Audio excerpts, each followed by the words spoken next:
दिनै 34थि एनडिबिनि मुंख्लं सान आरो बे मुंख्लं सानखौ दिनै उदालगुरि डिस्ट्रिक्टआव सिसिबाइनि आन्डाराव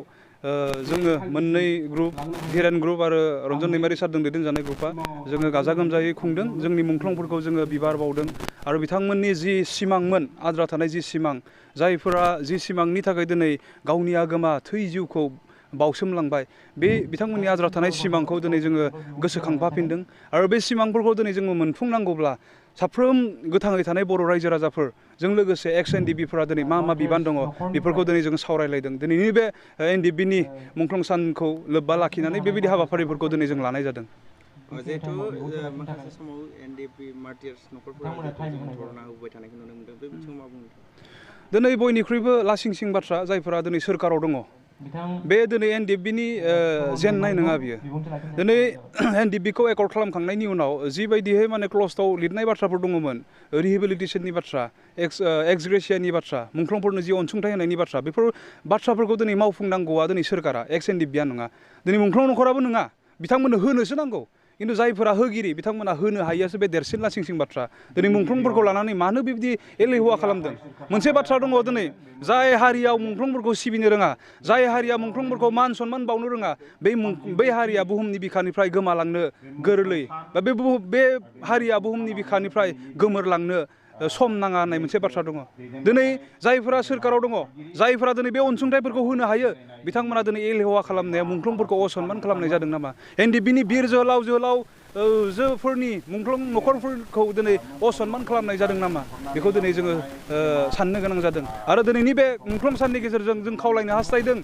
दिनै सोरखाराव जायफोरा दङ जायफोरा अनसुंथाइ होनो हायो नोंथांमोना गोसोखांनानै जोंनि बिर जोहोलावजोनि न'खरफोरखौ दिनै जि माने होनायनि जि थांखि लादोंमोन बे थांखिफोरखौ दिनै नोंथांमोना थाबैनो मावफुंनानै होनांगौ बेखौ जों दिनै खावलायो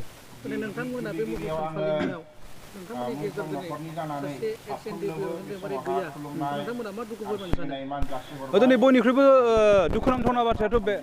बिथाङा एकर्डनि उनाव जोंजों लोगोसे गैया 20 दिन जोंजों लोगोसे थानानै बिथांखौ आकबर जोबथेसालियाव लांदों आरो दिनैनि सानाव जोङो बिथांखौ मोननो हायिया दिनै बेसेबांबा दुखुनांथावना होननानै जोङो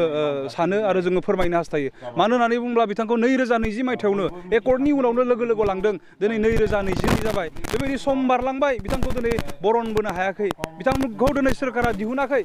बेवहाय जोङो दुखु फोरमायदों बेबायदि बेक्तिखौ दिनै जेलाव सोना दोनबाय थानाया बेबायदि बेक्तिखौ दिनै जेलाव जोबथेनानै दोननाया बेयो बयनिख्रुइबो सोरखारनि लासिंसिं बाथ्रा सोरखारनि बयनिख्रुइबो जेननाय होननानै दिनैनि थारिखआव जों बुंनो हास्थायगोन दुखु मोननायजों लोगोसे सरकारा दानो हायाखैमोन गोबां प्रमिसेस खालामदोंमोन कि एक्स एनडिबि रन्जन दैमारिखौ बिनि केसखौहाय जोङो आखायाव लानाय जागोन आरो जों सरकाराव फैग्रोनो होनना बुंदोंमोन नोंथाङा बेनो मा गोख्रों बुंनो सानो दिनै बे बाथ्राफोरखौथ' जों खोनायाखै खिन्थु बाहेरा खोनानायमोन जोङो खिन्थु बिनि खुगानिफ्राय बा जोंखौ लिंनानै फर्मेलै जोंनो खोन्थायाखै जे आं सोरखाराव फैयोबा बिथांनि केसखौ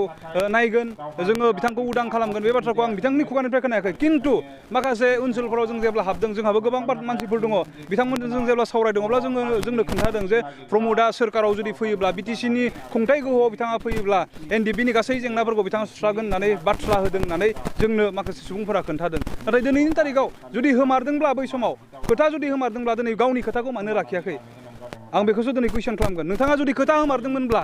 आं पावाराव जुदि फैयोब्ला एनडिबिनि जेलाव थानायफोरखौ आं सख'गोन एनडिबिनि केसफोरखौ उइथड्र खालामगोन मुंख्लं न'खरफोरनि अनसुंथाइफोरखौ आं होगोन होननानै जुदि नोंथाङा प्रतिश्रुति लादोंबा रायजोनो खोथा होनानै नोंथाङा जुदि गोहोआव फैबायब्ला बेखौ दिनै नोंथाङा मानो मावफुङाखै आं बेखौसो कुइसन खालामगोन जुदि थांखि लामारदोंब्ला नोंथाङा थाबैनो मावफुंनांगौ बावगारदोंबा दिनै रिमाइन्ड खालामदों गोसोखांहोदों नोंथाङा जुदि बावदोंब्ला बेखौ थाबैनो मावफुंनांगौ बेखौसो आं खावलायगोन बिथाङा बुंबाय थायो माखासे समाव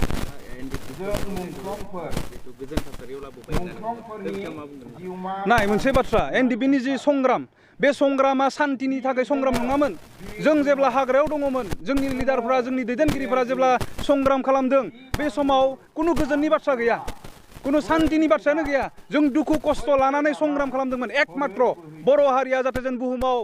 बर' बायदि थांनानै थानो हायो बर'फ्राबो जाहाथे जों गावनि हा हुखौ लानानै बिखा फोदानानै गावनि सिनायथिजों थांनानै थानो हायो बिनि थाखायसो दिनै संग्राम खालामदोंमोन एनडिबिया बेयाव गोजोननि खुनु बाथ्रायानो गैयामोन नाथाय बिथाङा माबायदि सिन्था खालामनानै बाथ्राफोरखौ बुंदों जोंबो खोनादों जे सान्तिखौ आङो लाबोना होफैबाय होननानै खिन्थु जोङो दिनै बे मोननाय दिनैनि तारिखाव जों जि सान्तिखौ मोन्दों बे सान्तिनि थाखाय एनडिपिआ संग्राम खालामाखैमोन बरन्स जुदि बुंनो थाङोब्ला एकर्ड खालामनायनि उननिफ्राय एनडिपिआ बांसिन दुखुआव दङ मानो दुखुआव दङ जोंनि सिमाङा सेपारेट बर'लेण्डमोन जेब्ला सिजफायारनि सिगाङाव दङमोन सभारेन बर'लेण्डमोन बे थांखिया दिनै थेर बेथेर जानायनि थाखाय एनडिपिफोरा दिनै बयनिख्रुइ दिनै एकर्डनि उनाव दुखुआव दङ अब्ला बहा सान्ति लाबोना होफैनो हाखो प्रमद बर' बिथाङा दिनै सिन्था खालाम खुगायाव बुंबानो बाथ्राया जाया सैथोथिया बेयाव दङना गैया बिदों खोथा दङ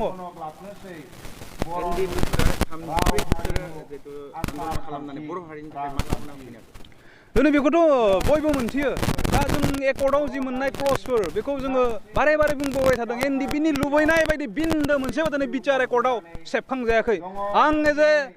रन्जन दैमारिनि पार्सनेल सेक्रेटारि हिसाबै खामानि मावबोनानै जोंनि मेम'रेन्डामाव जिबायदि बाथ्राफोर लिरनाय दङमोन बे पइन्ट्सफोरखौ आंहा गोसोआव दङ आरो दिनैनि मोनबोनाय बै समाव 2020 मायथाइनि 27 जानुवारि मोनबोनाय जि बिटिआर एकर्डनि क्लजफोर बेफोरखौ नायनानै आं रोखा रोखा बुजि मोन्दों बेयाव एनडिपिनि लुबैनाय थोबसेबो गैया जायनि थाखाय जोंनि केसफोराबो उइथड्र जानांगौनि थाखाय जेनेरेल एमनेस्टिनि बाथ्रा गैया जायनि थाखाय जोंनि केसफोरा जोबनानै फैनांगौनि बाथ्रा गैया जेलाव थानायफोरा उदां जानांगौनि थाखाय लिरनाय फंसेबो बाथ्रा गैया जोंनि लुबैनाय बायदियै दिनै बे बिटिआर एकर्डआव मोनसेबो दफायानो दिनै फैयाखै नोंथांमोनाबो साननानै नाय बिटिआरआ दिनै मा खुंथाय मा गोहो दङ बेयाव 16टा डिपार्टमेन्टखौ दिनै स्टेटआव लांफाफिनजादों बिटिसिआ पावारफुलसिनमोन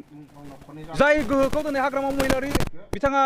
लानानै सालायबाय थादोंमोन बे गोहोआ गोहो गोरासिनमोन दिनैनि तारिखाव प्रमद बर'आ जेखौ सालायबाय थादों बिनिख्रुइ बेसेबांबा गोहो गोरासिनमोन नाथाय प्रमदआ दिनै बिटिआर नाम होफ्लानानै जि खुंथायखौ सालायबाय थादों बियो दिनै माबायदि जालांदों बेखौ दिनै रायजो राजाफ्रा बयबो मोनथियो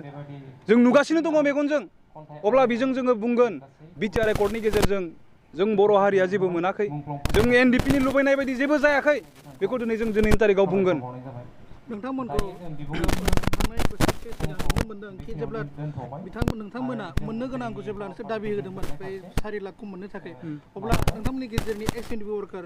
जेरै जोंनि बिटिसिनि दा मानगोनां डिपुटि चिफआ बुंदों बिथांमोना हारिनि थाखाय नाङाखै बिसोर फैसानि थाखायसो बिसोर हमग्रा खालामदों होनना बुंदों नोंथाङा बुंनो सानो बेजोंथ' खोथा गैया आं बेखौनोथ' बुंदों जोंहा जि लिरनायफोर दङ बेखौ होनो होननानै जोंदों माने सुक्ति खालामदों खोथा होदों जोंनो बेखौ मावफुङैखैसो बुंदों दा बेखौ मोनफुंनो नाजानायाव खामानि मावनायाव डिले जानायखाय सोरखारा लेट खालामनायखाय जोङो होसिखावदों बेयावथ' दिनै जाथि सिबिनाय हारिनि थाखाय मावदों मावैनि खुनु खोथायानो फैया बे बाथ्राफोरखौ जायफोरा बुंदों बिसोरखौ बुजि मोनो सिदायै जुदि बुङोबा बिथांमोना थौले गोसोनि मानसि बेवहायसो बेबायदि रावफोरखौ बुंनो हायो